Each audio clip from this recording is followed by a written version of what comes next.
ನಮಸ್ಕಾರ ಗೆಳೆಯರೆ, creative smiles ಚಾನೆಲ್ಗೆ ನಿಮಗೆ ಸ್ವಾಗತ.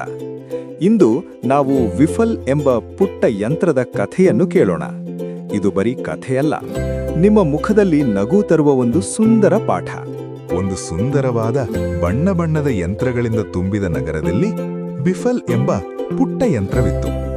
ಎಲ್ಲೆಡೆ ಚಕ್ರಗಳು ಸುತ್ತುತ್ತಾ, ಗೇರುಗಳು ತಿರುಗುತ್ತಾ, ಎಲ್ಲರೂ ತಮ್ಮ ತಮ್ಮ ಕೆಲಸದಲ್ಲಿ ನಿರತರಾಗಿದ್ದರು. ವಿಫಲ್ ಇತರ ಯಂತ್ರಗಳಂತೆ ಇರಲಿಲ್ಲ. ಅದು ನಡೆದರೆ ಸಾಕು, ಮೈಯೆಲ್ಲ ಅಲುಗಾಟ. ನೇರವಾಗಿ ಹೋಗಲು ಪ್ರಯತ್ನಿಸಿದರೆ ಎಡವಟ್ಟು ಖಂಡಿತ. ಹಲ್ಲು ಚಕ್ರಗಳ ಮೇಲೆ ಬಿದ್ದು ಎದ್ದೇಳುತ್ತಿತ್ತು. ಇದರಿಂದ ವಿಫಲ್ಗೆ ತುಂಬಾ ಬೇಸರವಾಗಿತ್ತು. ನಾನು ಯಾವುದಕ್ಕೂ ಲಾಯಕ್ಕಿಲ್ಲ ಎಂದು ಅದು ಅಂದುಕೊಂಡಿತ್ತು. ವಿಫಲ್ ಕಣ್ಣೀರು ಹಾಕುತ್ತಿದ್ದಾಗ ಅಲ್ಲಿಗೆ ಒಂದು ವಿಚಿತ್ರ ಶಬ್ದ ಕೇಳಿಸಿತು. ಅದು ಮೆಲೋಡಿ. ಒಂದು ಚಕ್ರದ ಮೇಲೆ ಸುಂದರವಾಗಿ ಶಿಳ್ಳೆ ಹೊಡೆಯುತ್ತಾ ಬಂದ ಪುಟ್ಟ ಸಂಗೀತದ ರೋಬೋಟ್. ಯಾಕೆ ಗೆಳೆಯ ಅಳುತ್ತಿದ್ದೀಯಾ? ನಿನ್ನ ಈ ಅಲುಗಾಟವೇ ಒಂದು ಚಂದದ ತಾಳದಂತಿದೆಯಲ್ಲ. ಮೆಲೋಡಿ ಒಂದು ಸುಂದರವಾದ ಹಾಡನ್ನು ಶಿಳ್ಳೆ ಹೊಡೆಯಲು ಶುರು ಮಾಡಿತು. ವಿಫಲ್ ಮೊದಲು ಹಿಂಜರಿಯಿತು, ಆದರೆ ನಂತರ ಆ ಸಂಗೀತಕ್ಕೆ ತನ್ನ ಅಲುಗಾಟವನ್ನೇ ನೃತ್ಯವನ್ನಾಗಿ ಬದಲಾಯಿಸಿತು.